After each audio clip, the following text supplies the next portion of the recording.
గౌరవనీయులు గౌరవ బాబాసాహెబ్ అంబేద్కర్ గారి 68వ వర్ధంతి సందర్భంగా ఆయనకు ఘనమైన నివాళులర్పిస్తూ బాబాసాహెబ్ అంబేద్కర్ గారు ఒక జాతికి నాయకుడిగా కాకుండా ప్రపంచ దేశ ప్రజలందరూ నాయకులందరూ పొగిడిగే శక్తిగా ఎదిగినందుకు నిజంగా భారతీయమైంది మనమందరం కూడా గర్వపడే విషయం. ఆయన ప్రపంచంలోనే అతిపెద్ద రాజ్యాంగాన్ని రచించిన మహనీయుడు. అదేవిధంగా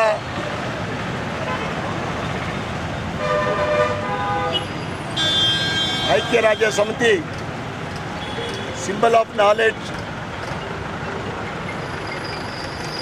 నాలెడ్జ్గా గుర్తించడం అనేది నిజంగా భారతీయులందరూ కూడా గర్వించదగ్గ విషయం. ఈరోజు ఆయన రచించిన రాజ్యాంగమే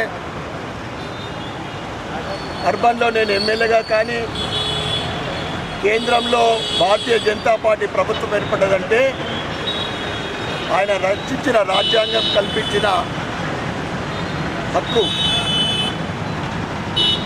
ఆయన ఏదైతే ఈరోజు భారతీయ జనతా పార్టీ ఆయన ఆశయాలకు అనుగుణంగా ఆయన రూపొందించిన రాజ్యాంగానికి అనుగుణంగా ఈరోజు కేంద్రంలో భారతీయ జనతా పార్టీ ప్రభుత్వము పరిపాలిస్తూ ఉంది. ఆయన గౌరవంగా భారతీయ జనతా పార్టీ నరేంద్ర మోడీ గారు ప్రధానమంత్రి అయిన తర్వాత పంచతీర్థాలు ఆయన పుట్టిన ప్రదేశం నుండి ఆయన నిర్వచించిన స్థలాలు ఒక పంచతీర్థాలు ఒక మందిరాలుగా అభివృద్ధి చెంది ఈరోజు ఆయనకు ఒక గౌరవం ఇవ్వడం జరిగింది. అదేవిధంగా భారతీయ జనతా పార్టీ ఏదైతే రాజ్యాంగంలో సరి సమానం అనే ఒకటి ఆయన రచించిన రాజ్యాంగము, భారతీయ జనతా పార్టీ అబ్దుల్ కలాం గారిని ఒక ఎస్టీ భారత రాష్ట్రపతిగా రామ్నాథ్ కోవింద్ గారిని ఒక గిరిజన మహిళ ద్రౌపది ముర్ము గారిని ఈరోజు భారతీయ జనతా పార్టీ నియమించిందంటే